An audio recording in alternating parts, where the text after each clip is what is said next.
ఏది అయినా ట్రై చెయ్యి ఆచి చికెన్ మసాలా. ఆచి చికెన్ మసాలా. ఇరాన్ ను ఆకాశం నుంచే కాకుండా భూతలంలోనూ దెబ్బతీయాలని అమెరికా వ్యూహాలు పన్నుతోంది.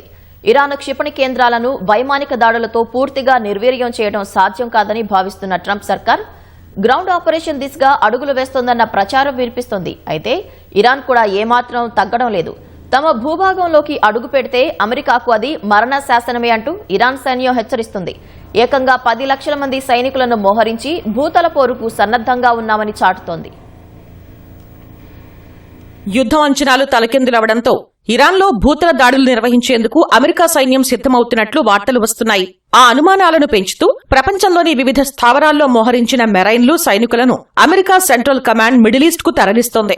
ఇరాన్ క్షిపణి స్థావరాలను కేవలం వైమానిక దాడులతో దెబ్బతీయటం సాధ్యపడకపోవడంతో ఈ దిశగా అడుగులేస్తోంది. సైనిక సామర్థ్యాన్ని పెంచితే శాంతి చర్చల్లో ఫలితాలు తమకు అనుకూలంగా వస్తాయని భావిస్తున్న ట్రంప్ 10,000 మంది సైనికులను తరలించే అంశాన్ని పరిశీలిస్తున్నారు. హర్మోజ్ జలసంధిని తెరిచేందుకు గడువు విధిస్తున్నానని, అప్పటిదాకా భారీ దాడులు చేయబోమని ట్రంప్ చెప్పడం కూడా వ్యూహంలో భాగమేనన్న అనుమానం తలెత్తుతోంది.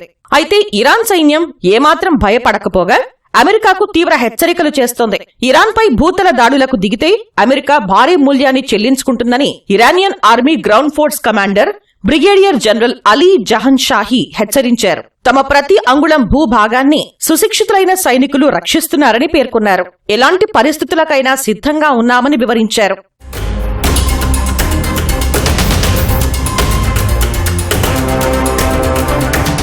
భూతల దాడులకు సర్వసన్నద్దంగా ఉన్న ఇరాన్ ఏకంగా 10 లక్షల మంది సైనికులను పలు ప్రాంతాల్లో మోహరించినట్లు తెలుస్తోంది. నిన్న మొన్నటిదాకా ప్రభుత్వ వ్యతిరేకత వ్యక్తం చేసిన ఇరానీయుల్లో ఇప్పుడు జాతీయవాదం బలపడుతోంది. అమెరికా, ఇజ్రాయెల్ తమ సార్వభౌమత్వంపై దాడి చేశాయన్న అభిప్రాయం వ్యక్తమవుతోంది. ఈ నేపథ్యంలో ఇరాన్ యువకులు బాసిజ్, ఐఆర్జీసీతో పాటు ఇరాన్ సాధారణ సైన్యమైన ఆర్టెష్ లో చేరుతామంటూ భారీగా దరఖాస్తులు చేస్తున్నారు.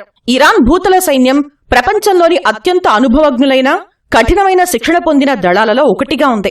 ఆర్టెష్ దళానికి ఆధునిక యుద్ధ తంత్రాలలో మంచి శిక్షణ ఉంటుంది. అత్యంత సైద్ధాంతిక బలం కలిగిన ఐఆర్జీసీ గెరిల్లా యుద్ధ తంత్రాల్లో ఆరితేరింది. ఇరాన్ సైనికులకు దశాబ్దాల తరబడి యుద్ధ అనుభవం ఉంది. 8 ఏళ్లు సాగిన ఇరాన్ ఇరాక్ యుద్ధం వారిని దృఢంగా మార్చింది. సిరియా, ఇరాక్, లెబనాన్లలో అంతర్యుద్ధాల్లో పాల్గొన్నారు. హూతీలు, హమాస్, హెజ్బొల్లా, ఇరాక్ రెసిస్టెన్స్ దళాలకు ఇరాన్ శిక్షణ ఇచ్చింది. పర్వత ప్రాంతాల్లో కఠినమైన వాతావరణంలో పోరాడటానికి ప్రత్యేకంగా శిక్షణ పొందుతారు. అయితే అమెరికా, ఇజ్రాయెల్ వద్ద అత్యాధునిక ఆయుధాలతో పాటు ఇతర మిలిటరీ సామాగ్రి ఉన్నాయి.